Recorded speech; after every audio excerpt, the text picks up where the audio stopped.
mas tem hora que a gente vai... É a sexta-feira, né, gente? A gente acaba apanhando dela aqui. Obrigado, Vai, pela lembrete aí. Agora tá gravando Nada. aqui. Bom, e aí dando prosseguimento, gente, nesse processo, quando a gente fala do monitoramento das fontes de poluição, só para dar uma relembrada um pouco desse conceito de poluição que a gente vê aí, e a poluição, quando a gente imagina a poluição, a gente pensa mais a poluição nos ares, tá? Tem poluição para os rios, para os solos, mas aí só lembrando esse processo da poluição atmosférica, notadamente uma série de fatores, então a poluição aquela que, aí só para relembrar mesmo, né? Aquela que vai envolver não só a emissão de gases, partículas e resíduos prejudiciais à atmosfera e tal, mas também ao solo e aos recursos hídricos. Então, todo o meu processo de poluição, ele está vinculado a isso aí, tá?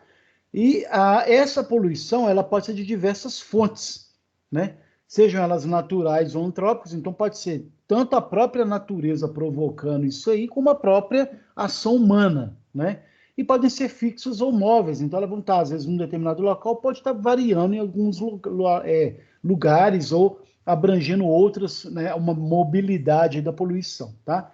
Dentro dos fatores e das fontes naturais de poluição, você pode ter lá tempestade de poeira, um incêndio florestal que aconteceu, que vai provocar uma série de fumaça, fuligem e tudo mais, jogando isso aí no ar, tá? Atividades vulcânicas, animais e vegetais que vão emitir gases, então a gente lembrou das vaquinhas, né, que emitem o gás metano, né? A questão de pólen, então tudo isso vai provocar aí uma série de poluições aí. Não só, especialmente a questão da atmosfera, mas aí também a questão do solo, a questão dos recursos hídricos também, tá? Já as fontes antrópicas feitas pelo homem, aí vem desde indústrias, centrais termoelétricas, veículos automotores, navios e trem, aplicação de inseticidas, principalmente a questão do solo, né, gente, que vai contaminar, a poeira de rua, né, não pavimentada, estrada de terra, poeira de, né, rodovia de terra, poeira da construção civil, né, ainda mais quando você está demolindo algo, tudo isso a gente acha que não afeta o meio ambiente, afeta a atmosfera, né? Ah, mas sobe a poeira ali depois desce, né? Dependendo da poeira, se for por uma atividade vulcânica, algum processo, pode demorar meses, né? Então, você tem todo o impacto aí. Querendo ou não, então isso pode ser locais fixos, mas também pode ser locais que o próprio vento leva. Ah, eu tenho uma siderúrgica agora aqui que está provocando, mas não preocupa não, porque a poluição que ela gera não vai para o município, vai para outros locais. Pois é, a questão é os outros locais, tá? Então, a poluição ela afeta o planeta como um todo, e a gente viu na aula passada que esse impacto vai provocar o agravamento do efeito estufa, então aquela sensação térmica, né? Então o aumento da temperatura, né? Provocando aí aquele calor e a quantidade dos graus que você mede hoje na cidade, como que isso foi impactado diretamente pela questão da poluição. Eu até dei um exemplo, Belo Horizonte, gente, uns 20, 30 anos atrás, ela oscilava normalmente o clima médio de Belo Horizonte era de 19, 20 graus, até assim, era calor, 25, 26 graus, estava quente em Belo Horizonte, né? Hoje, é normal aí, você está aí com 36, 37, chegando a 40, dependendo do período. O que provocou tudo isso?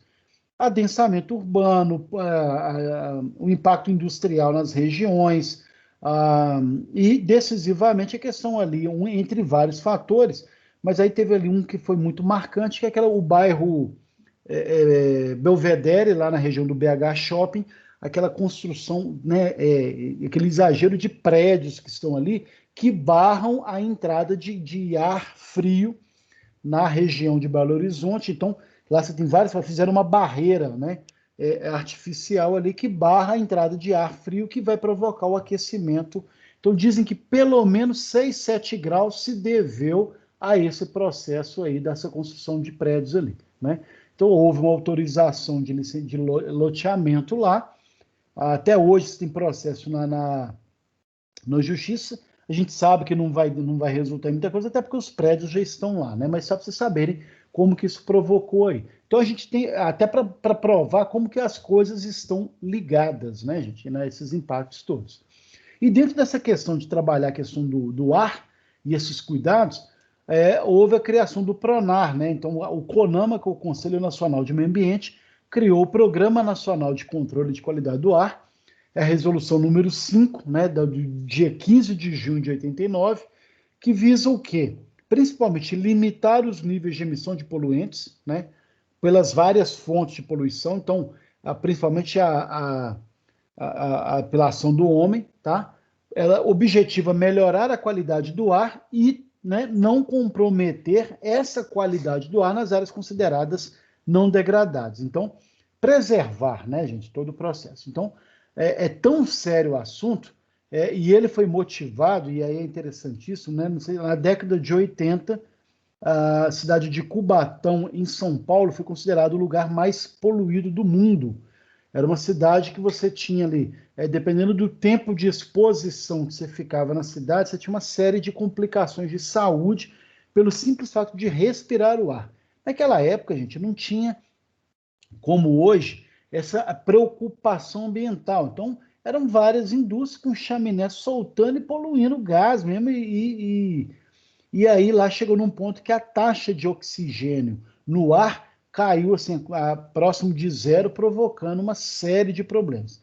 E aí, dentre várias discussões, uma delas foi, né, a próprio Conselho Nacional do Meio Ambiente, fortalecido pela Constituição de 88, você vai ter uma série de resoluções, e uma delas foi essa questão do Programa Nacional, que vai, né, e aí prevê, né, claramente dentro dessas medidas aí, ó, classificar as áreas conforme o nível desejado de qualidade do ar, ou áreas que são impróprias, insalubres ou não, monitorar a questão de licenciamento ambiental, inventário nacional de fontes e poluentes do ar, e principalmente medidas de gestão, de gerenciamento e capacitação de órgãos ambientais para poder coibir, controlar, fiscalizar, punir, né, e corrigir determinados processos. Então, hoje, devido a essa mancha que ficou no currículo, o Cubatão passou por um processo intenso de fiscalização a partir dessas várias resoluções, o próprio PRONAR, o que provocou hoje lá uma qualidade de ar absurdamente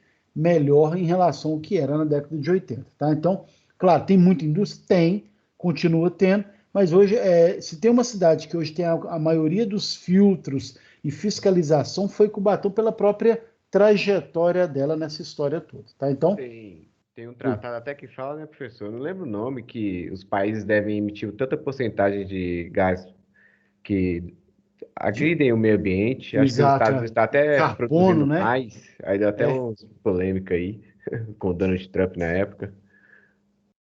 exatamente, e é aquela coisa da emissão de carbono, né? Porque toda e qualquer ação do homem, ela provoca emissão de gás carbônico. Então, você vai ter uma série de medidas nesse sentido.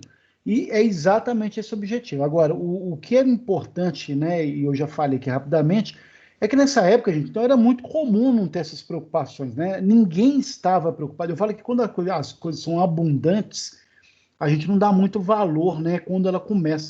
Até quando ela começa a faltar ou a acabar. Aí, opa, precisamos. Aí, na hora que começa a vir os indicadores, começa a vir os problemas, começa a vir, o clima está piorando, a camada de ozônio está se deteriorando, uma série de fatores que aconteceram, e por coincidência, todos na mesma época, provocaram uma sacudida no mundo inteiro como forma de coibir, melhorar uma série de questões. Então, uma delas foi o Pronar aí, tá? E aí, né, a partir dessas iniciativas, cada vez mais as empresas buscam, né, óbvio, controlar a emissão de poluentes. Com um detalhe, gente, não é porque a empresa é boazinha, não. Eu até acho que já estão surgindo empresas, CEOs, presidentes, funcionários com uma consciência ambiental maior. Mas até de um tempo do passado para cá, eles controlavam ou buscavam controlar a emissão de poluentes, não é porque eles eram bonzinhos, não. Primeiro, porque tinha uma questão até moral. Olha, pega mal, né, para você estar associado a uma indústria poluente, né? E ao mesmo tempo você começa a ter os governos que começaram a julgar pesado. Então, aí esse controle aí se deveu não só pelas exigências legislativas, as várias leis que surgiram, mas os próprios consumidores. Então, hoje, cada vez mais, você tem aí consumidor, por exemplo, que vai lá, pega o rótulo e procura saber uma série de informações. Olha, você tem. Eu, por exemplo, teve uma época que eu ia fui trocar de geladeira e chegava nas lojas e disse, olha, eu quero uma que não tenha emissão de CFC. E aí eu lembro, isso há muito tempo atrás, tá, gente? Não, bobeira, isso ainda não funciona não, né? O que é o CFC? Aquele gás, quando você abre a geladeira, que a simples abertura da porta da geladeira, de cada geladeira do planeta, imagina bem a quantidade, gente, aquele gás era exalado que contribuía para o aumento da camada de ozônio, do buraco lá na camada de ozônio. Então, pesquisa, ciência, determinou que esses cuidados com isso, ao ponto de eles trocarem o gás. Olha, vamos abolir esse gás porque ele não é indicado para isso. E nessa transição teve muita gente, não, deixa eu acabar de vender as geladeiras, fazer o processo com isso, né, como forma de evitar. Hoje em dia já não existe mais. Hoje em dia uma série de iniciativas voltadas para a questão do ar, né, desde os automóveis, a emissão a própria mudança do automóvel, né, gente? Quem não lembra dos antigos carburadores, né? Aí hoje você tem todo um processo de trabalhar o cuidado com o ar como forma de evitar, por exemplo, que ele vai impactar. Então, são iniciativas que hoje não só os próprios consumidores exigem, né? Então, na hora que você vai comprar um determinado bem e tudo mais, você vai levar em conta alguns processos, como você tem lei em relação a isso, tá? E, ao mesmo tempo, o controle aí pelo respeito ao meio ambiente, reaproveitamento de matéria-prima, parece não, as empresas aprenderam que ela reaproveitar, reciclar determinados componentes do dia a dia, né, como matéria-prima da própria produção dessas indústrias, é mais vantajoso do que, por exemplo, você destruir para tirar. Então, hoje, no Brasil, quase não se tem mais extração de alumínio. Não sei se vocês sabem, foi uma mudança até interessante, gente, e eu falo como é que é o jogo de interesse desse processo que você tem quando você tem governos que atuam nesse sentido. Até algum tempo atrás, as latinhas que a gente consome aí de refrigerante, cerveja e tudo mais, elas eram feitas em folha de Flandres, né, que não tinha reaproveitamento nenhum. E aí ficava aquele negócio jogado lá no lixo, na natureza, aquele processo todo. Quando o governo decide que toda e qualquer latinha tem que ser feita em alumínio, né? Eu lembro na época até crítica, porque o alumínio pode provocar uma reação em contato com o líquido que está ali dentro. Conversa, porque ele tem toda uma camada protetora, uma série de questões, mas na hora que o governo conscientemente muda para alumínio, primeiro que gela mais rápido, você tem alguns benefícios, então você economiza inclusive energia elétrica para isso, mas ao mesmo tempo você cria um fator interessante que é as pessoas passarem a recolher porque tem uma reciclagem naquilo. Então, é muito comum você ver, acaba um grande show, uma festa, você vai na praia, aparece aqui tanto de gente catando as latinhas para poder vender aquilo, porque é mais barato para as indústrias comprar aquelas latinhas recicladas do que comprar a bauxita, né, o alumínio extraído, por exemplo, das várias minas e tudo mais. Então, hoje o Brasil, se eu não me engano, o indicador, eu acho que já chegou a 100%, mas estava em 98%, quase 99% de reciclagem de latinhas. Então, tudo que era produzido, você tinha quase 99% de reaproveitamento aí do mesmo alumínio e tudo mais, tá, gente? Então, olha como que é interessante você ter aí empresas que se adequaram a uma legislação, mas que acabam agora virando um processo que passa a ser vantagem para a própria empresa que usa das latinhas, por exemplo, tá? E dentro desse processo, algumas metodologias e equipamentos vão ser utilizados não só para detectar essa quantidade de material particulado, o que é isso? Esse material que está sendo julgado ali, fracionado, né? Então aquele processo que está ali conduzindo. Então você vai ter metodologias, equipamentos que vão não só reaproveitar e saber a quantidade de material particulado que você está emitindo, como também os gases tóxicos presentes aí na atmosfera, tá?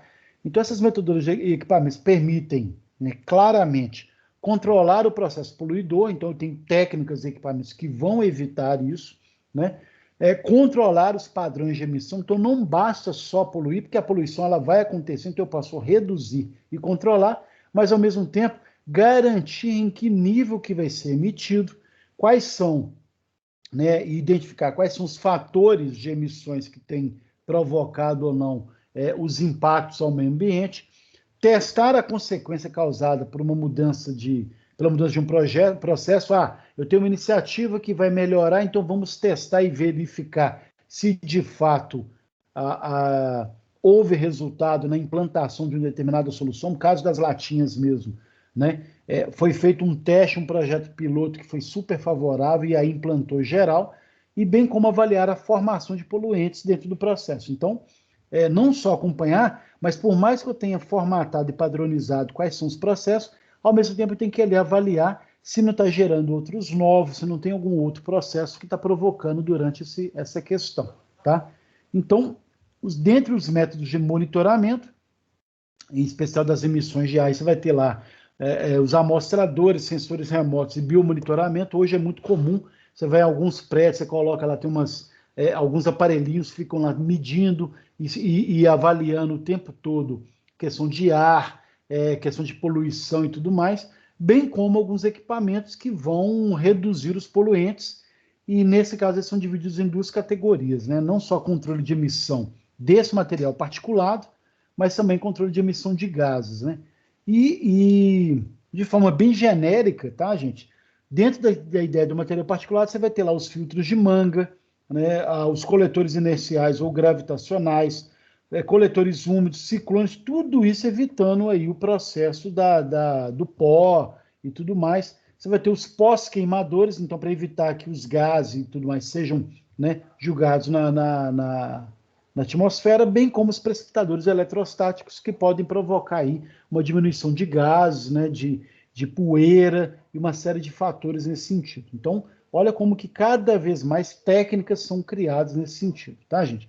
Algumas delas aqui é conhecidas, outras não, mas filtro de manga que você coloca lá, vai ter todo um revestimento, um filtro mesmo, provocado nas saídas de canos, algumas coisas para provocar isso. Então, todos esses processos, o ciclone é ótimo, a atuação dele, que ele faz coletar, separar a poeira mais grossa da mais fina. Então, todo um processo voltado aí para tratamento da poeira fina e da poluição atmosférica. E no controle de emissão de gás, você vai ter aí equipamentos que vão não só fazer o processo da absorção de um líquido, então vai ter lá os lavadores de gás, que você vai provocar um processo de absorver aquele líquido como forma de garantir aí que os gases não impactem, né, a natureza. A adsorção, né, então que para quem às vezes acha, ele errou ali, não, existe absorção, existe adsorção para um material sólido, em que você vai ter lá toda uma filtragem, gente, de um material sólido com relação ao gás e condensação, conversão para um composto menos poluente ou não poluente. Então, todo o processo de converter mesmo o gás, e aí você pode transformar ele num processo de uma filtragem, ou de converter o gás, ou quebrar as partículas de gás de maneira que você consiga colocar, distribuir de uma forma, por exemplo, que não impacte. Por exemplo, hoje nos motores de hidrogênio, né, então a gente vê lá uma das técnicas que eles utilizam, e aí o hidrogênio tem essa vantagem, é caro, mas está caindo o custo, que na hora que você tem lá as células de hidrogênio, elas vão não só, na explosão delas, alimentar a potência do carro, mas vai quebrar, por exemplo, provocando água, né? E aí é interessante porque vai ser pelo cano de descarga do carro água, né? E água, teoricamente, limpa, pura, né?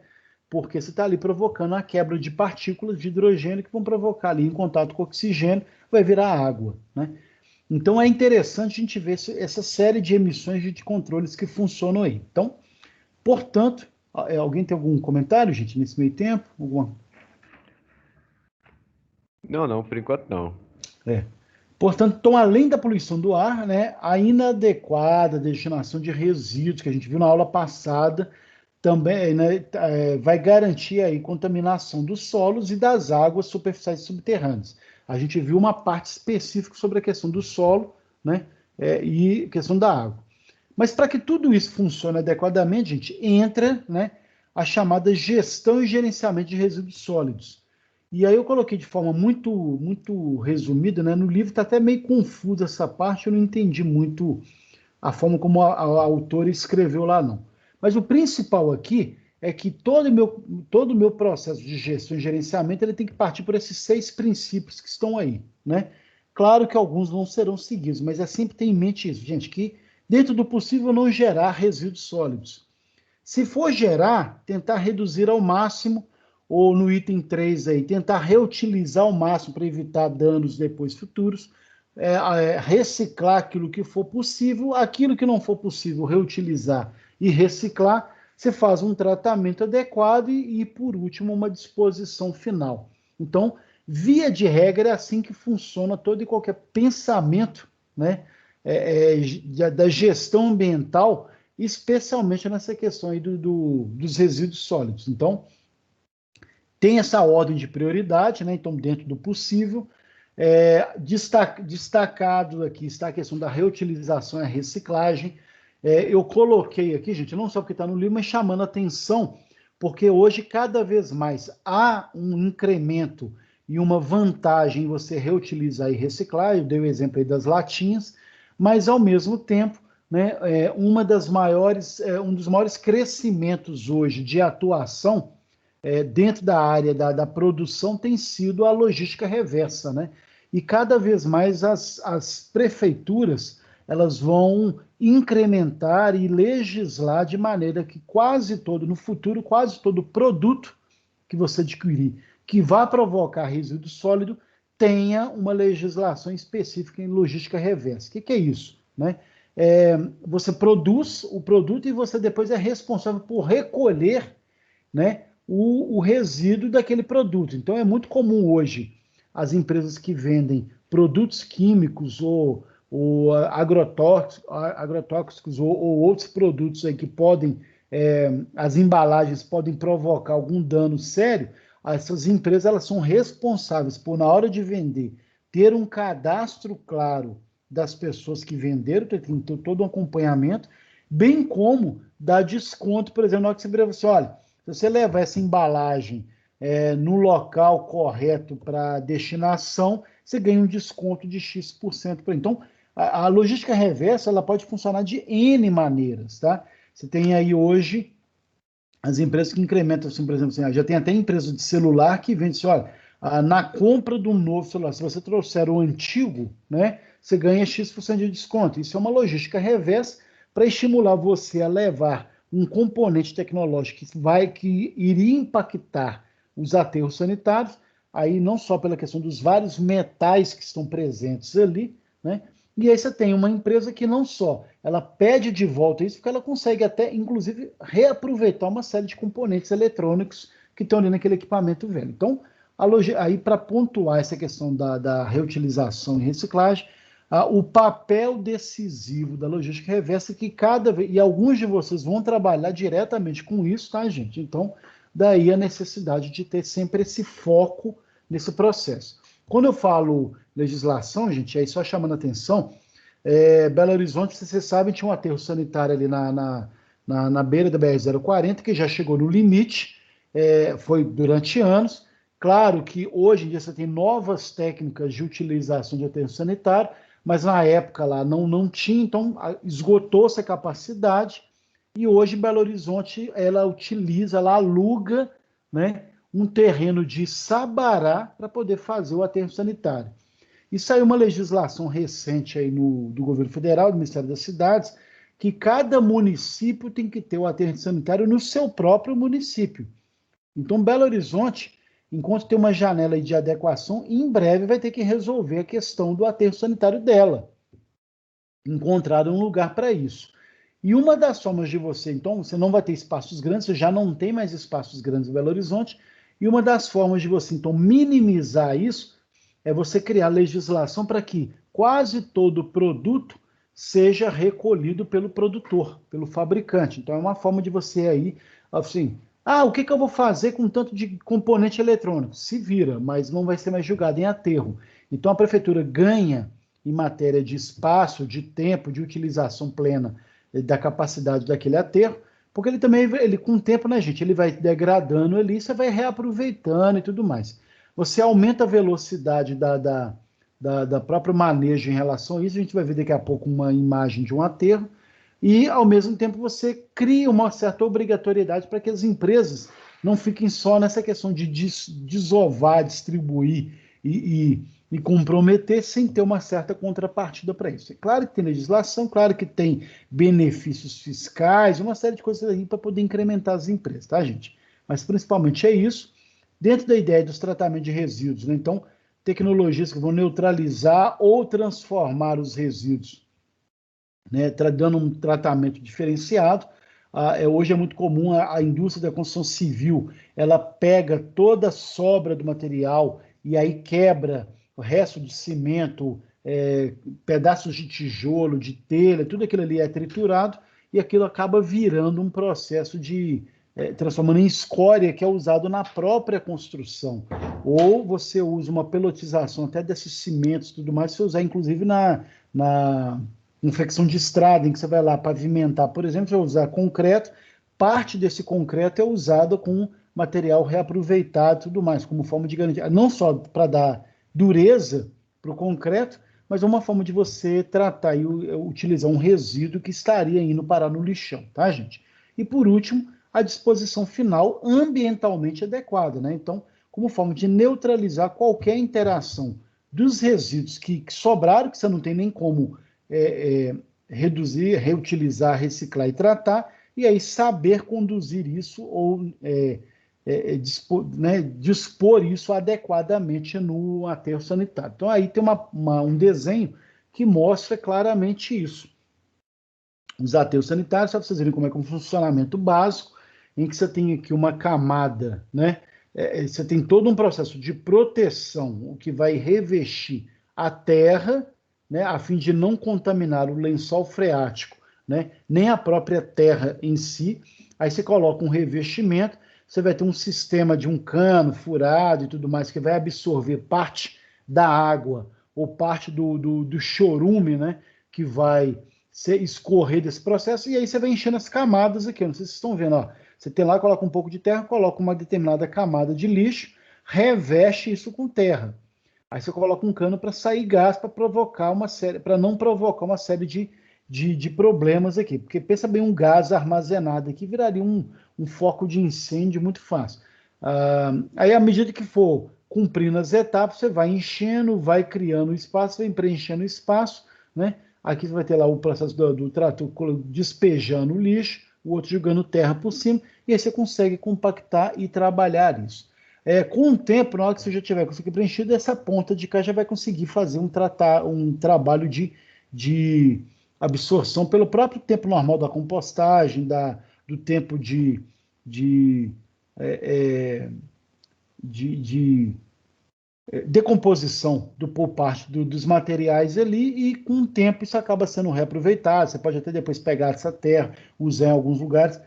Algum tempo atrás eu visitei um aterro sanitário, que foi até um dos modelos utilizados no Brasil, tá, gente? Foi na região ali de quando eu falo outro dia, isso deve ter quase uns 30 e tantos anos já, né?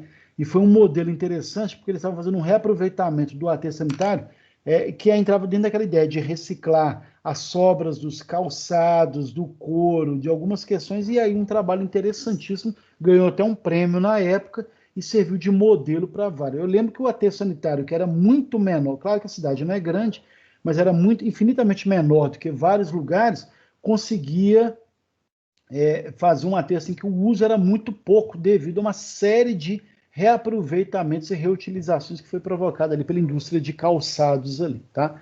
Então, o aterro é esse tratamento de resíduo de baixo custo, seguro, simples operação, é algo assim, não tem nada muito elaborado e altamente eficaz. A grande questão é ganhar, né, dar vida útil a esse aterro de maneira que ele não seja plenamente preenchido aí tão rápido, tá? Então aí, né, juntamente com o ar, com o solo, com a água, seja a água em estado sólido, líquido, né, gasoso, que vai parar lá, todo o lençol freático, todo o rio vai parar lá nos oceanos, tudo isso é um recurso natural e que a gente precisa garantir cada vez mais, né, para a nossa sobrevivência. Então, aqui chamando a atenção da água, o cuidado que a gente precisa ter com a água, então daí a necessidade de você ter um aterro sanitário eficaz, os cuidados e o zelo com isso. todo esse processo aí, né, não precisa nem, eu coloquei porque está lá no livro, né, gente? A gente sabe da importância da água para a saúde do ser humano, dos animais, sobrevivência mesmo, né? E a gente chama atenção e o objetivo aqui é exatamente essa, porque quer queiramos, quer não, já há países no mundo que já têm questões de sede, né, de seca. E o Brasil tem passado por alguns problemas de falta de manutenção das barragens ou de questões climáticas de pouca chuva, que tem provocado a falta de água em algumas situações, né? 2014 foi um ano extremamente crítico para São Paulo, teve que fazer vários rodízios, provocado, e aí agora já se sabe, pela questão do desmatamento na Amazônia, alguns impactos ali. Por quê? Por causa que as árvores da Amazônia provocam, né, uma torrente, eles chamam de nuvem de rios, que vai bater na Cordilheira dos Andes e vai vir molhando todo o Pantanal, vindo até a região sudeste. Então chove muito em São Paulo, chove muito em Belo Horizonte, né, graças ao clima provocado pela Amazônia, pela Amazônia. Então, olha o processo da gente trabalhar cada vez mais. E a água, né, dentro desses vários textos de chamada de reflexão aí, né, gente? Todo esse processo precisa ser cada vez mais evidenciado, chamada a atenção mesmo para o cuidado da água, até para que nós, no nosso dia a dia, a gente tenha ali uma questão de controle, de uso, bom uso, economia, para não faltar água, né? Ah, mas não vai faltar água nunca. Será que não? Né? Essa que é a questão. O Brasil é um país hídrico. Minas Gerais, inclusive, é mais ainda, uma caixa d'água enorme. Por mais que a gente tenha lá, eu falei na aula passada, de dois aquíferos importantíssimos, o aquífero Guarani, que consegue prover o Brasil de água por mais de 300 anos, e o aquífero da Amazônia, que também tem isso, né? Ainda não é um processo de fácil coleta, ainda tem uma série de dificuldades, uma série de impactos aí. Então, todo esse processo é claramente para isso aqui, gente, para que a gente consiga trabalhar os processos de tratamento de efluentes, né? Usando aí a destinação dessas águas, aí, usando processos físicos, químicos e biológicos. E aí, de maneira bem resumida, quais seriam esses processos físicos, né? A própria remoção ou transformação dos poluentes da água de maneira física. Então, eu vou fazer aquela separação de sólidos mesmo, aquilo que tem suspensão, a chamada decantação, né? Tudo isso que eu vou usar como forma de recolher, né, e filtrar aquilo que está lá sólido, aquilo que está ali espesso e tudo mais. Quando vocês forem acompanhar uma estação de tratamento de efluentes, vocês vão ver que a primeira parte é uma que ela vai lá e faz uma separação da água líquida para uma série de coisas que estão boiando na água. Então você tem todo um processo físico para aquilo. Então vai ter grade, peneira, caixa de areia para filtração, tanque de retenção, decantadores, tudo isso com forma de filtrar parte dessa água. Aí entra o processo químico, em que você vai remover determinados elementos ou substâncias que estejam na água, você vai tratar da água, então você vai modificar a estrutura e a composição dela, de maneira que ela não prejudique a saúde humana. Então eu vou colocar cloro, vou colocar um monte aí você tem vários metais, né, vários produtos químicos que você coloca ali para coibir os metais presentes, para poder tornar, aglutinar ali e recolher depois o processo físico, mas ao mesmo tempo tratar essa água. Então, um deles é o cloro que você coloca ali, né, junto com outros processos, aí a oxigenação, que você injeta ar literalmente para poder. Aí você coloca, tem queda d'água, né, gente, para provocar a oxigenação dessa água. E por último, o processo biológico aí, em que você consegue ainda colocar micro-organismos ou outros, né, elementos que vão transformar matéria orgânica em compostos simples, como sais minerais, gás carbônico, água e outros, né? Era muito comum, não sei se vocês lembram, na Lagoa da Pampulha, até algum tempo atrás, ela tinha era uma ideia na década de 80, né, gente, em que você colocava um vegetal, chamava aguapé, em que ele conseguia, né, as raízes do aguapé, ele conseguia filtrar e ao ponto de retirar metais pesados que estavam na composição da água. Então, ali eles não só filtravam a água, como faziam um trabalho e tal, e extremamente eficaz. Qual foi o problema do aguapé na Lagoa da Pampulha?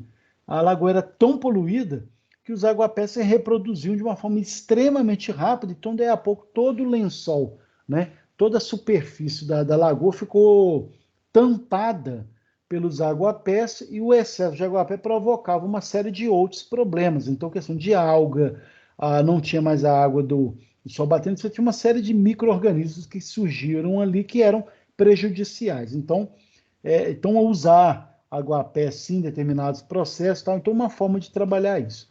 E aí você tem aí um esquema de uma estação de tratamento de água, né, em que toda a água é captada, tratada, então você passa por esse processo aí, né, seguindo a numeração, entra a água não tratada, você tem os produtos químicos que vão colocar, vão acabar fazendo o processo de floculação que vai criar, solidificar as partes, né, pesadas, e aí eles acabam boiando, flutuando, e aí você faz uma filtragem rápida, você tem um tanque, vai para um tanque, você faz uma grade aqui para poder filtrar, esse tanque vai decantar, cai a água, impacta um filtro de areia, a gente sabe da potência da areia e outros, né, mecanismos de filtragem da água, você adiciona o cloro, né, então aí todo um processo do cloro, vai para um tanque, né, que vira um reservatório, tudo isso sem queda, tá, gente? Algumas aqui é queda até para poder oxigenar, e aqui vem uma bomba para poder distribuir essa água aí, né? Então a nossa água que chega na torneira, ela é totalmente, né, trabalhada dessa forma, ainda bem, né, gente? E ainda bem que BH tem um processo muito rigoroso em relação a isso.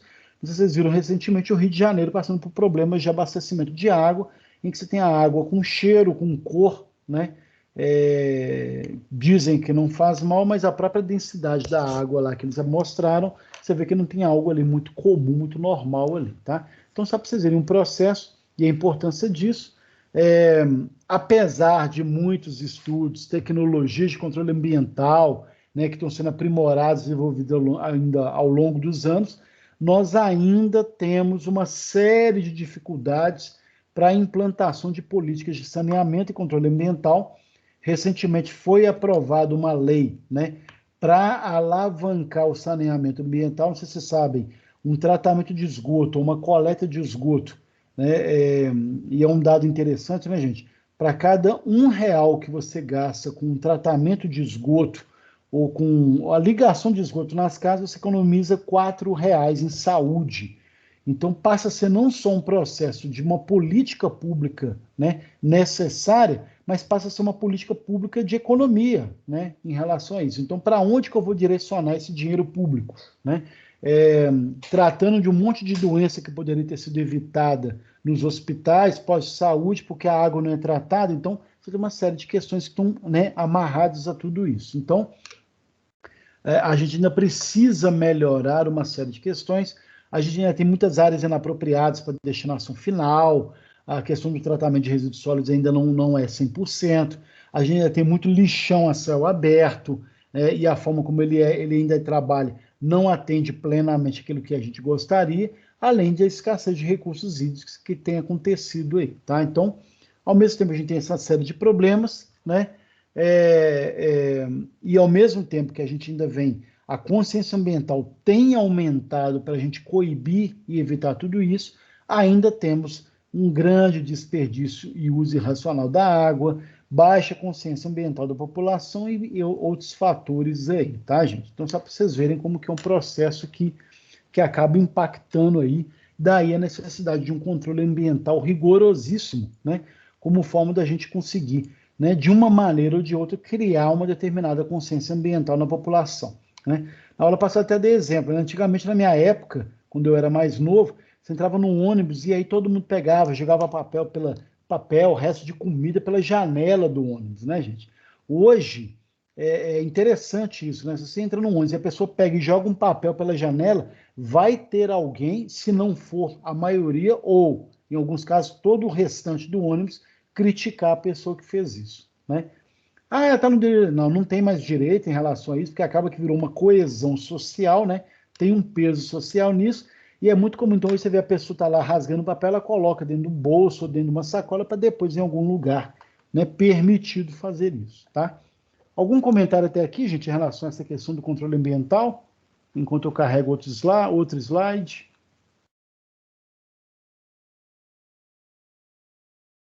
Tá tranquilo, professor, tá tranquilo. Beleza. Então vamos compartilhar aqui. Aí, gente, nós vamos direto, tá? A gente já tinha, né, viu, Wagner? A gente já tinha combinado com os demais. Normalmente, se fosse uma aula presencial, ela começaria às 19 horas. Às 8h15 teria um intervalo, 30 minutos de intervalo, depois voltaria a aula e vai até 22 horas, tá? Aqui na aula remota, né, gente, não faz muito sentido ter um intervalo de meia hora. Claro que se precisar, a gente faz. Mas aí, como forma de já está todo mundo em casa, já tem toda uma dinâmica, a gente faz direto, daí a gente vai, né? Por isso que encerra um pouco mais cedo aí, tá? Perfeito, perfeito. Aí, eu não sei se você já tem experiência com isso, mas como é um processo de... Tem hora que esse negócio não vincula adequadamente. Deixa eu ver. Bom, apareceu aí, né? Vamos lá, então. Então, continuando agora, a gente finalizou a unidade 3, que a gente trabalhou a questão do meio ambiente e as questões ambientais, que a gente chama atenção para isso.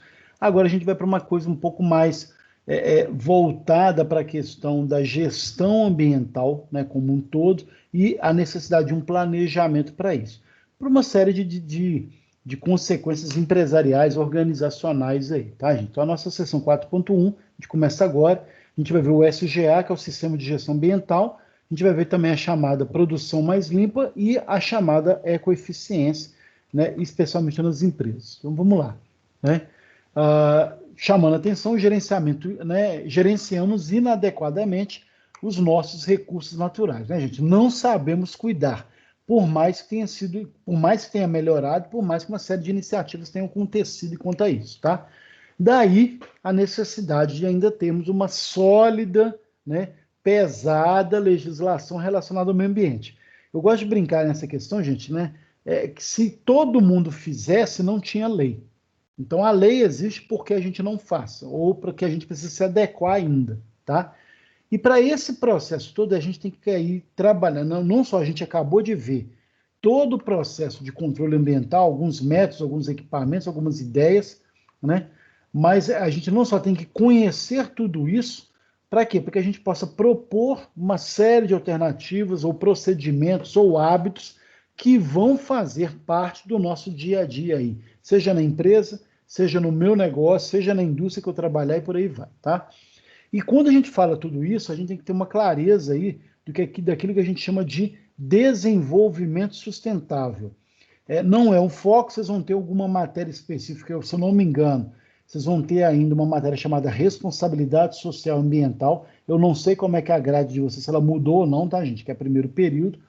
Mas um dos pilares, né, hoje das empresas, quando elas vão trabalhar responsabilidade social e ambiental, ela tem essa noção do chamado desenvolvimento sustentável, em que eu alio o desenvolvimento do meu negócio, da produção e extração, né, da confecção, prestação de serviço, mas com práticas sustentáveis de maneira a garantir ali uma série de vantagens, né?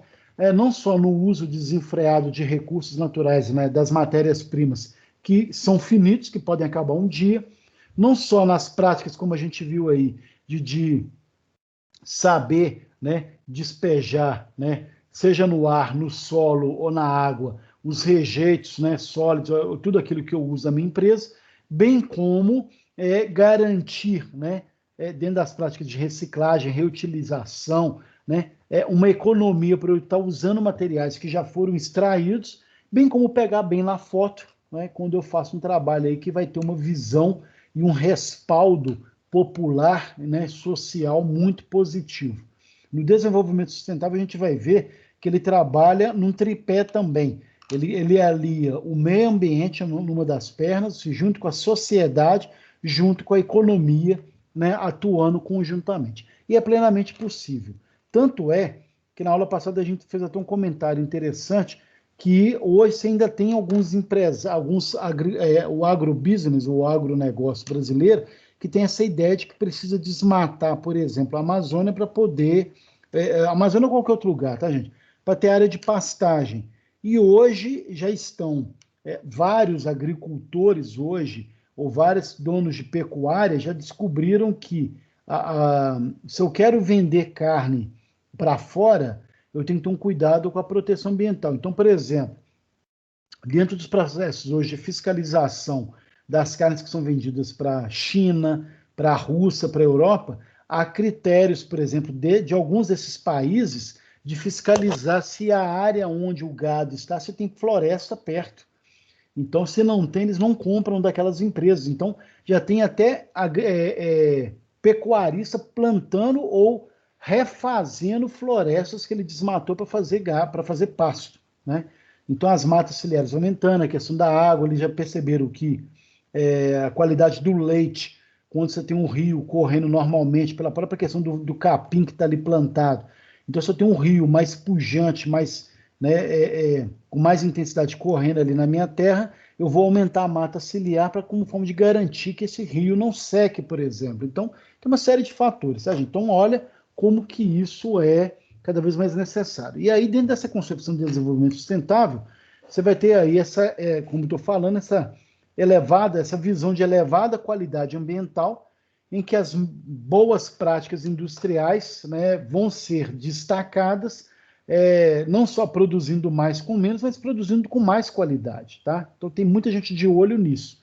E as empresas, cada vez mais por esse processo comercial, o mundo e as pessoas estão cada vez mais exigentes, eles acabam tendo que incorporar uma série de práticas ambientalmente corretas como forma de fazer bem, de pegar bem na foto, né, gente? De fazer e consolidar essa imagem de parceria.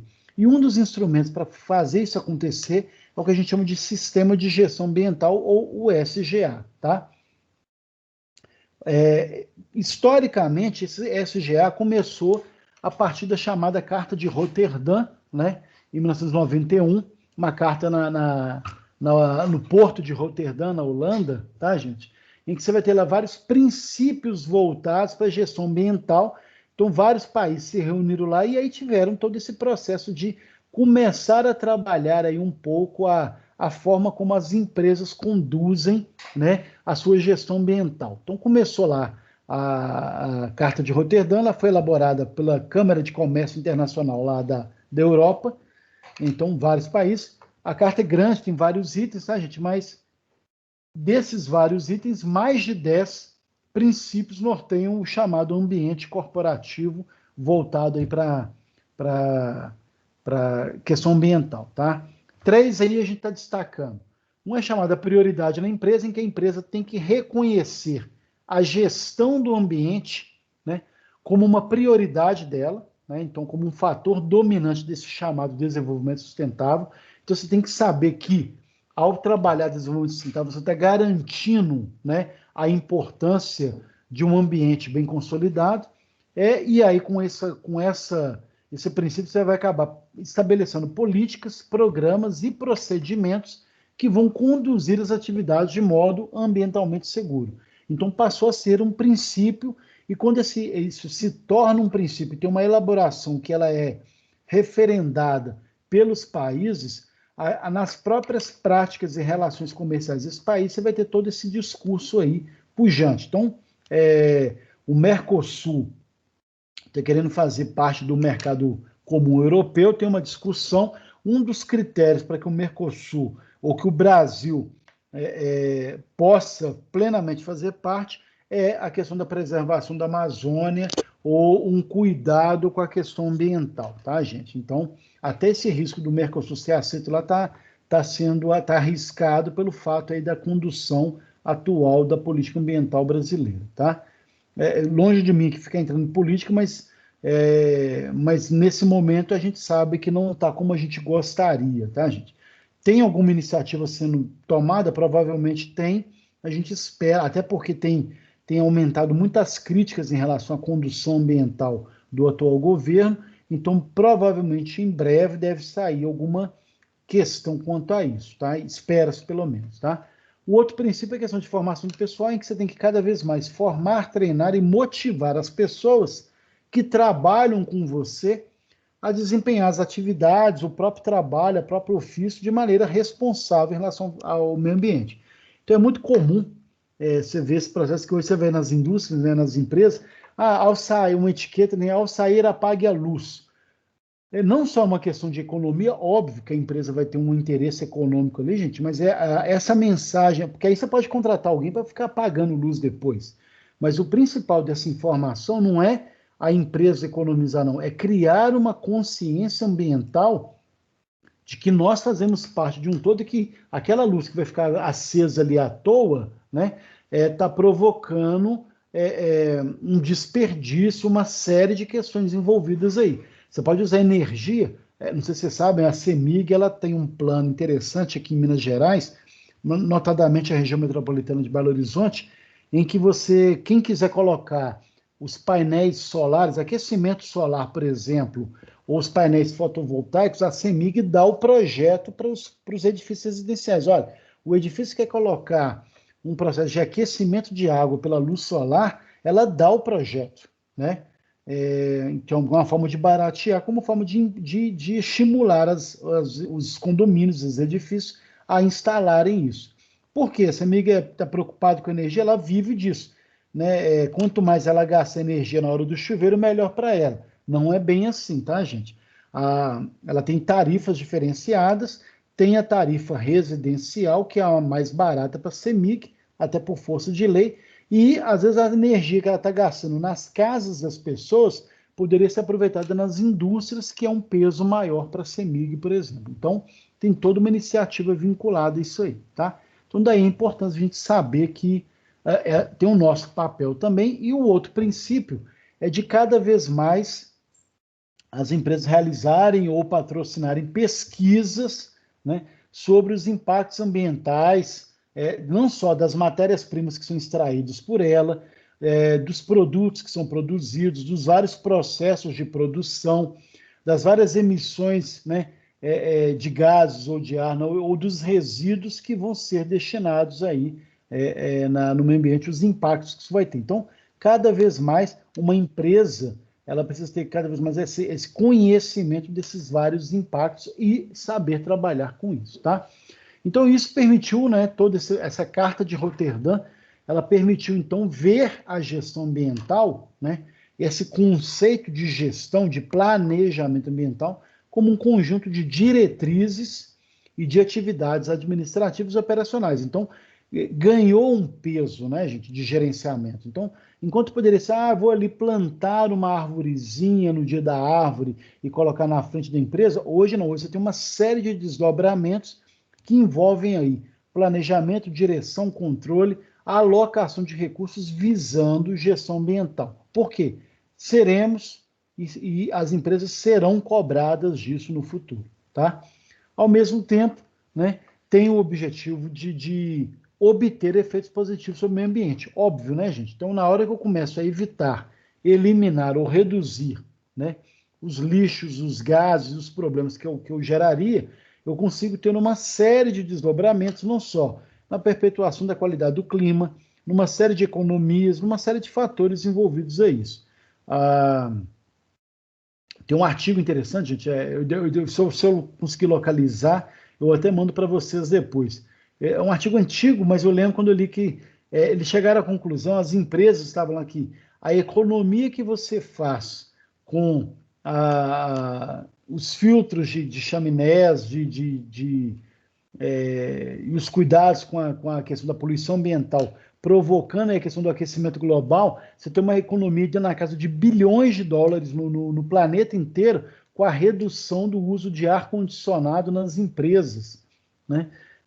Porque quanto mais quente, mais você liga o ar, mais você paga caro e você tem uma série de desdobramentos quanto a isso.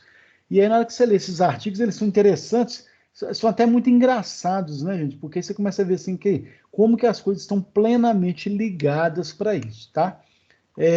E aí, gente, quando a gente fala dessa questão do SGA, ele ter esse cuidado, a gente tem que ter clareza que as abordagens empresariais, né, em relação a essas questões ambientais, elas vão ser diferentes de lugar para lugar, de práticas para práticas, de métodos para métodos, mas o que importa é que ela siga minimamente. Então, não dá, às vezes, para você, e aí cuidado da fiscalização é esse, não dá para você ali simplesmente ir classificando as empresas de um único padrão, porque você tem empresas de tamanhos diferentes, número de funcionários diferentes, o tipo de segmento diferente que vai determinar ali como que será a atuação de cada uma. Então, esse detalhamento, essa complexidade aí desse sistema de gestão, né, mais a documentação, a quantidade de recursos que eu vou gastar ou não para isso, uma série de processos, eles vão ser avaliados, permitidos de acordo com o tamanho da empresa, mas, ao mesmo tempo, você pode pôr o SGA para toda empresa, desde a pequena até a grande. Então, é um processo que vai cada vez mais abranger aí a todos eles, tá? Dentre esses vários processos, um deles é a norma ISO 14001. O 14.000 já é em relação ao meio ambiente, tá, gente? Mas aí você tem o 14.001 elaborado né, o organismo que cuida, né, da padronização internacional, que é o ISO, daí o nome ISO, né, que é uma série de práticas e processos que vão, né, avaliar a forma como você conduz, a forma como você cuida de alguns processos. Tem alguns manuais que você tem que se adequar, algumas práticas que você tem que se adequar para você obter o título de norma ISO 14001. Você tem vários ISOs, tá, gente? Tem ISO 9000, ISO 12000, ISO 14000. O objetivo é exatamente esse. E algumas têm esse selinho do ISO 14000, porque são as empresas vinculadas a uma proteção aí, a um cuidado com a questão ambiental, tá? A 14.000 sobre gestão ambiental, uma das mais conhecidas, e os seus requisitos são agrupados em 5 grandes blocos. Então, você vai ter lá, não só iniciativas voltadas para a política ambiental, mas todo o processo de planejamento, né, da gestão ambiental, o processo de implementação e operação, a contínua verificação para ver se essa implantação está bacana ou não, e a análise né, sobre o que precisa ser feito, o que precisa ser atualizado, como forma de retroalimentar esse processo aí. E aí eu fiz questão de destacar, e o livro, até numa ordem equivocada que está lá, tá, gente? Para isso tudo funcionar, você tem que usar o chamado PDCA. Não, vocês estão começando agora, pode ser que alguns já ouviram falar, outros não, mas o PDCA é um processo da administração em que você trabalha aí a inicial de cada letra, em inglês, né? Plan, do, check e act. Então, planejar, fazer, checar, né? Ou verificar e agir, né? Que é a sigla PDCA, que nada mais do que é o quê, gente? Olha, o que eu vou planejar em relação, né, a minha atividade, o planejamento estratégico, mas nesse caso aqui a questão ambiental, o que eu vou, então, planejei, vou realizar e vou implementar. À medida que eu implemento, eu estou ali avaliando, checando para saber, né, verificando para saber se deu certo, como é que está o processo. Se eu percebo que está legal, dá continuidade. Se eu perceber que não está legal, eu tenho que agir, né? Então, o act aí para agir, para corrigir e tudo mais. Tudo isso acaba voltando e uma vez que você consolida um processo, esse ciclo se repete, aí volta e você vai processar de novo tudo isso aí, tá, gente? Então, vocês ainda vão ouvir falar muito do PDCA, não precisa preocupar com isso agora, é altamente eficiente e busca essa questão desses padrões mesmo, né, gente? Na hora que eu consigo, né, criar um padrão de atuação em que eu planejo, faço, checo e ajo, né, normalmente, eu acabo depois voltando isso para saber se esse padrão continua sempre funcionando e, em alguns casos, até incrementar e superar alguns padrões aí, tá? Então, a ISO 14000 tem essa vantagem, e dentro do processo da ISO também, concomitantemente à ISO, eu vou ter a chamada avaliação do ciclo de vida, né, aplicável aí a bens e serviços, né? Por que isso, gente? É tão interessante que hoje as empresas, elas produziam e elas não estavam muito preocupadas com a questão de, vendi e pronto. Hoje é tão séria a questão da informação, porque em um dos processos hoje, né, em qualquer gestão da produção, vocês vão ter essa disciplina ainda, a gente tem que trabalhar muito essa questão de saber qual que é o tempo de vida útil de determinado bem ou de um determinado serviço. E aí eu vou utilizar dentro desse processo aí de SGA, junto com a norma 14001, também todo um processo de avaliar o ciclo de vida do meu produto. Por que isso? Para saber, gente, até que ponto que eu continuo incrementando, extraindo, comprando matéria-prima, ou, ao mesmo tempo, incrementando uma série de fatores como forma de garantir aí, né, em cima dessa informação, a continuidade. Por exemplo, eu dou um exemplo aqui. Eu vou pegar deixa eu pegar um exemplo que vai ser sardinha. Então, tem lá, eu sou produtor de sardinha, tem lá muita sardinha, estou produzindo sardinha e enlatando sardinha. Vou colocar ali. E aí, eu sei, gente, que dentro desse processo, e aí a qualidade, o ciclo de vida do produto ou não, ou da venda, ele vai ser motivado não só pela forma como as pessoas compram ou pela concorrência, ou não, tem uma série de fatores. Então, estou lá vendendo sardinha, sardinha, sardinha. Aí eu começo a avaliar que determinada, estou parando de vender porque as pessoas estão enjoadas do sabor, né, da sardinha, né? Ah, não, sardinha de novo, então aí eu posso começar a incrementar. Quando eu tenho conhecimento de que determinado produto ou prestação de serviço ele vai ter um tempo de vida que pode, né, ter um fim ou decretar o fim, eu começo a incrementar e a inovar. Então, o que eu posso fazer? Por exemplo, vou criar ali entre várias questões, eu vou pôr um sabor. Então, massa de tomate, ervas finas, sabor defumado, sabor limão. Então, daí que a gente vê a quantidade de coisas como forma de alavancar o quê? Aquilo que eu vendo, que é sardinha. Para todo e qualquer produto é a mesma coisa. Vai ter produtos que vão ter lá, vão ser lançados no mercado, vai ter um tempo de vida útil ali bacana, vai estar na sensação, e depois ele entra em declínio, porque as pessoas deixam de comprar. Seja pelo uso, seja porque não apetece, não estimula mais a comprar. Não sei se é da época de vocês, mas videocassete, vocês lembram disso?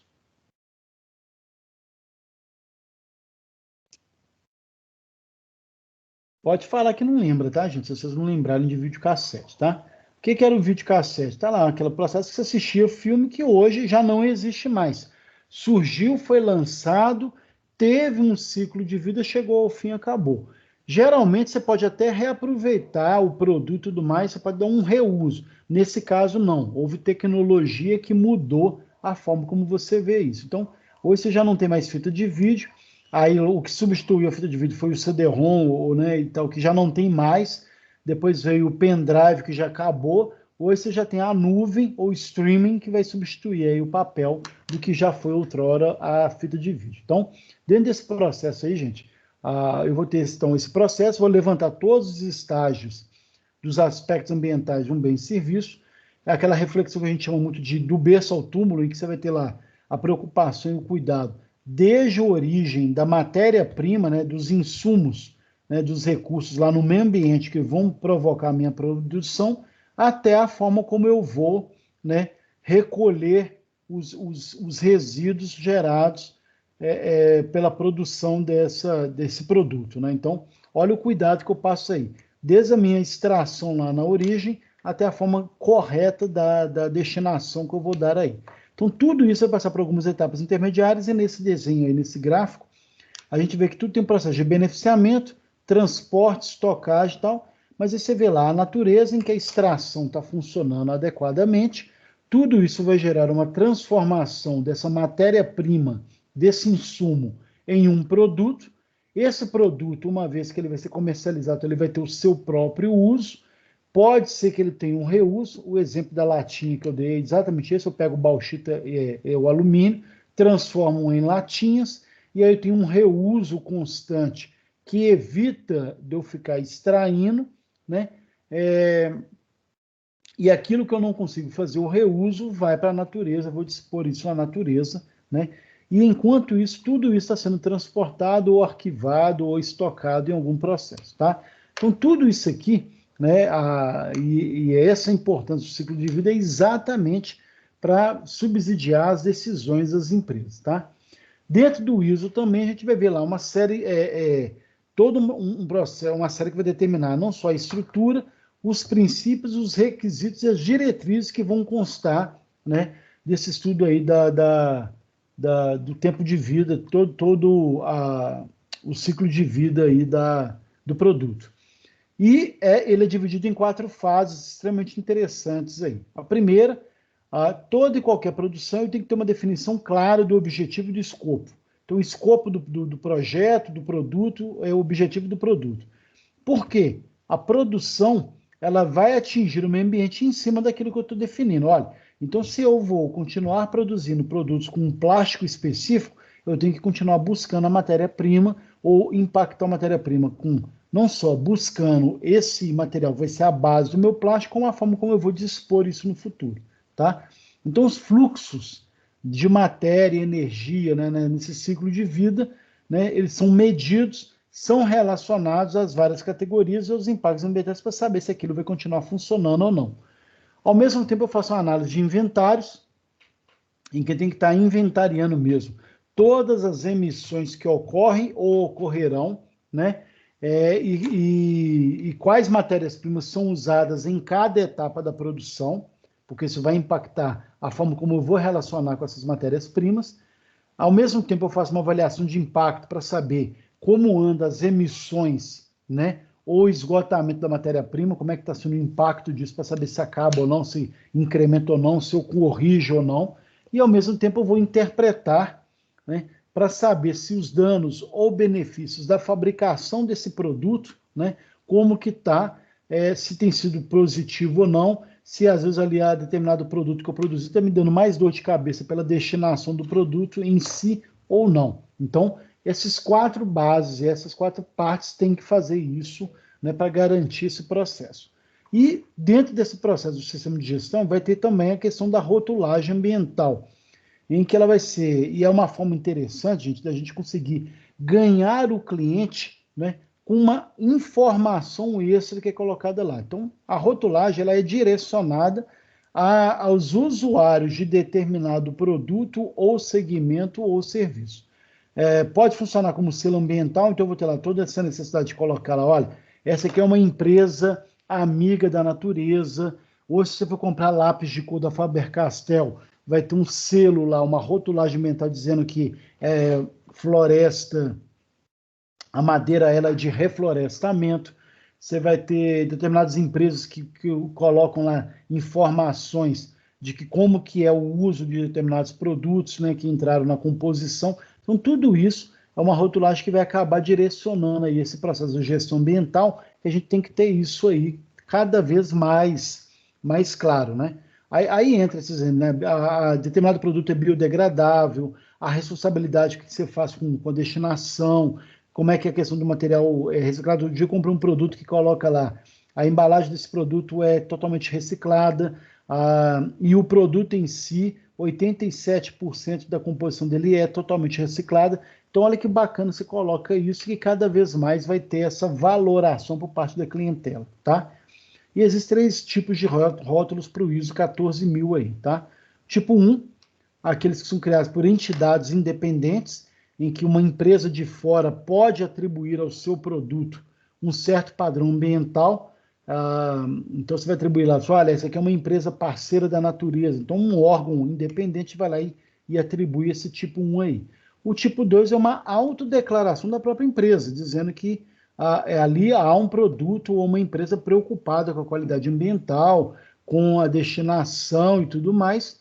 E o tipo 3, aquele que vai trazer informações sobre dados ambientais ou de produtos. É o exemplo que eu dei da Faber-Castell aí, olha. Os lápis utilizados são todos de reflorestamento. Então, você vai ter esses tipos aí como forma de garantir, né, esse cuidado aí.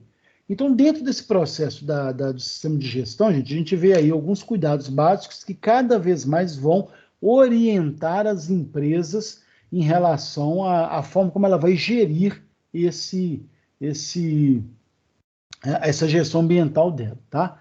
Ao mesmo tempo, eu vou ter aí alguns modelos, né, criados, né, por várias organizações ou não, né, vários modelos, para uma estratégia ambiental preventiva que vai nortear aí não só os processos, produtos e serviços criados pela minha empresa, pela minha indústria, como forma de minimizar. E uma delas é a chamada produção limpa ou produção mais limpa, né, o cleaner, né, o PML, né, que é o nosso título, inclusive, tá? Que foi introduzida pelas Nações Unidas dentro do programa do PNUMA, né? Então, o Programa das Nações Unidas para o Cuidado e Preservação do Meio Ambiente, vai adotar 3 grandes procedimentos necessários, um em relação aos processos de produção, outra em relação aos produtos em si, outra em relação aos serviços que são feitos.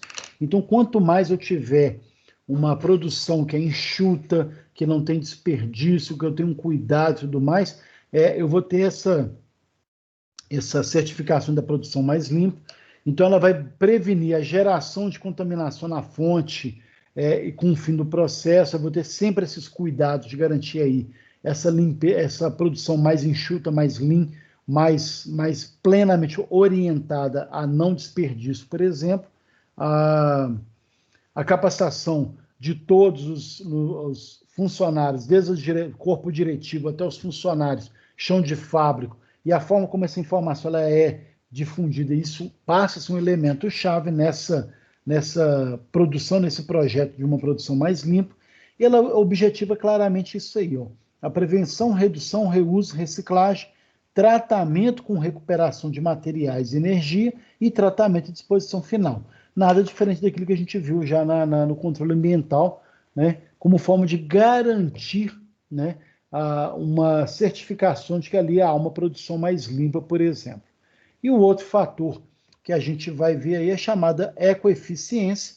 Ela foi desenvolvida e introduzida como um processo de adequação mundial, né, pelo o Conselho de Desenvolvimento Sustentável, né, em relação aos negócios mundiais.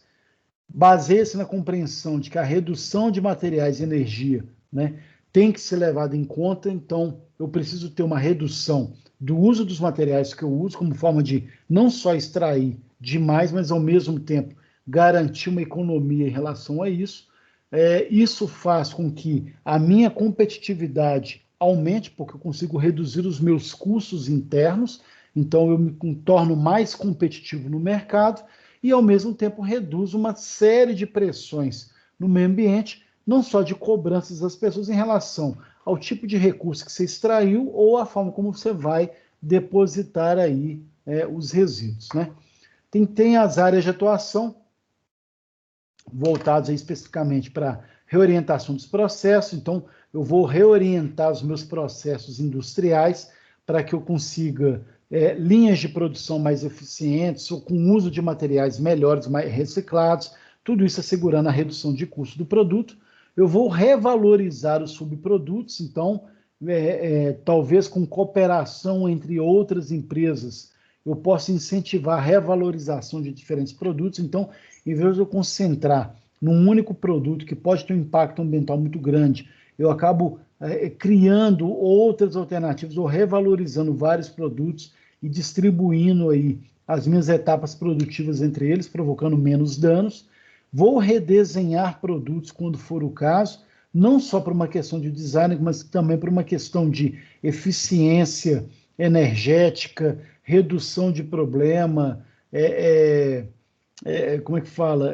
Boa utilização da funcionalidade do produto, né? Então, você tem uma série de fatores que vão determinar isso. Hoje em dia, na área da logística, né, o redesenho de produtos é muito comum, porque você vai ter vários produtos que, em vez de você colocar lá uma embalagem que não agrega uma certa segurança e estabilidade do produto numa gôndola, você acaba redesenhando a forma dele ficar encaixado ali de uma maneira ideal. Você vai ter produtos que vão ser redesenhados como forma de garantir o bom uso, né? Por exemplo, para evitar uma série de problemas e tudo mais. Um exemplo bem bobinho aqui, mas bem interessante, as garrafas de água mineral dessas de 20 litros, alguém aqui já deve ter tentado trocar ela ou sabe como é que funciona, você tem que carregar aquilo e colocar no bebedouro, né? Uma das coisas que aconteceu que foi bem interessante aquilo, né, na mudança da embalagem do produto, é que eles colocaram uma alça de acesso que facilita não só o transporte desse galão de 20 litros, como também na hora de você manusear, por exemplo, né? O impacto disso, né, não só fez alavancar as vendas de quem mudou esse processo, como garantiu que o desperdício de água, gente, água mineral, caísse substancialmente pelo fato de você, as pessoas na hora de colocar aquilo, estava provocando alguns acidentes, quebrando, deixando cair, uma série de questões nesse sentido aí, tá? E outra dica, outra área que vai ser adequada é a questão da realocação dos mercados, em que as empresas que trabalham com inovação, elas vão além daquilo que está ali exposto e vão buscar novas maneiras de entender, satisfazer, né, e alegrar lá todo o processo do cliente, as necessidades dos clientes, né, criando não só novos mercados ou desenvolvendo aí novos produtos. Então, cada vez mais a ecoeficiência passa a ser um processo que vai dirigir essas questões todas. Então, todos esses métodos, esses dois principais métodos aí, e outros também, vão demonstrar claramente, gente, que é possível as empresas alcançarem seus objetivos, né? Que o objetivo, além do lucro, é a satisfação de seus clientes, atuando na economia sem precisar degradar da forma como está o meio ambiente. E a partir dessa visão global, né, o setor privado ele tem sentido a necessidade de cada vez mais incorporar na sua política interna, na sua política empresarial, a responsabilidade ambiental. O que dificulta isso plenamente? Né? Você tem fatores estruturais, às vezes você tem que mudar uma equipe que já está instalada, que não consegue adequar a uma nova prática, uma nova rotina, um novo processo de trabalho. Alguns programas educativos de ensinar e aprendizagem pode não estar funcionando adequadamente. A falta de comunicação entre os vários grupos, né, no interior das empresas, como forma de trabalhar, e essa conscientização. Então, tudo isso pode atrasar essa adoção aí, essa adequação de uma política empresarial de responsabilidade ambiental. Ao mesmo tempo, você tem outros incentivos aí plenos, né? Não só os investimentos e benefícios econômicos, que tem desconto e acaba dando um impacto econômico muito grande, as vantagens em relação ao mercado, que o mercado reconhece as empresas que investem ou que são responsáveis ambientais, ao mesmo tempo a diminuição de riscos, de danos ambientais e diversos fatores que poderiam, inclusive, provocar, né, prejuízos para a empresa como um todo. Tá? Portanto, pessoal, essa é a nossa finalzinho dessa nossa aulinha aqui, o 4.1. Só vou colocar aqui no tipo, só para vocês saberem que a gente opa, passou demais. Que a gente vê não só o SGA, mas o crescente número de empresas com produção mais limpa ou com a chamada ecoeficiência nas empresas. E a nossa matéria encerra aqui. Na próxima aula a gente vai trabalhar a questão o capítulo da seção 4.2 e 4.3 e a gente encerra a nossa matéria. Antes, eu gostaria de passar o nosso exercício final. Pode passar de uma vez?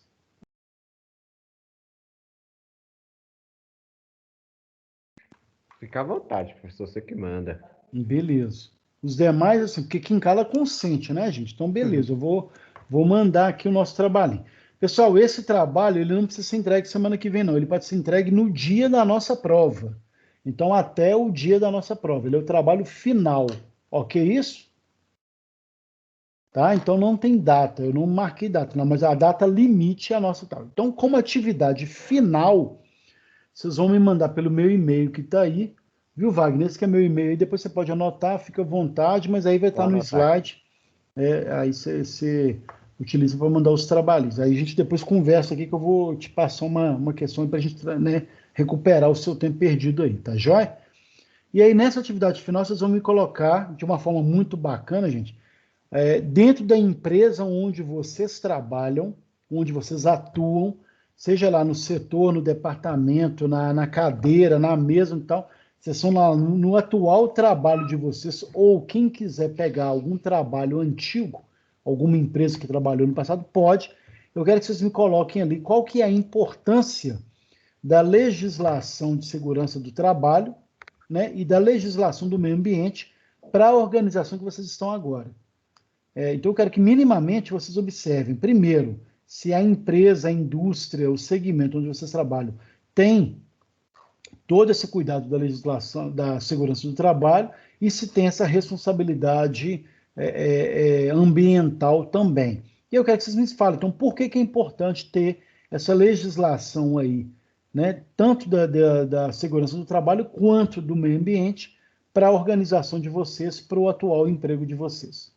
Ok? Fechou, fechou.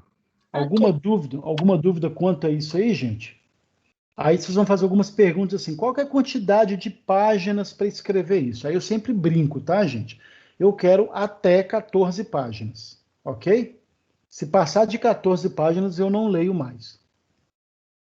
E se tiver só uma página? Não, pode ser também, por isso que eu falo o até, tá, Wagner? Porque eu sei que vocês adoram ler e escrever, tá, gente? Então, mas assim, mas tem que ser uma página bem feita, tá, Wagner? Então, Beleza. que seja uma página, gente, que seja 3 parágrafos, mas tem que ser uma coisa bacana em que esteja claro ali uma identificação de vocês. Então, eu estou usando como base a disciplina para entender, olha, é importante aqui na minha indústria, né, onde eu trabalho, a segurança do trabalho por isso, isso, isso. E ao mesmo tempo é importante a legislação do meio ambiente por causa da questão da destinação da água, por exemplo. Então, eu quero essa atenção, essa observação de vocês em relação ao atual ou algum outro no passado local de trabalho de vocês que tinham essas duas questões aí. Bacana?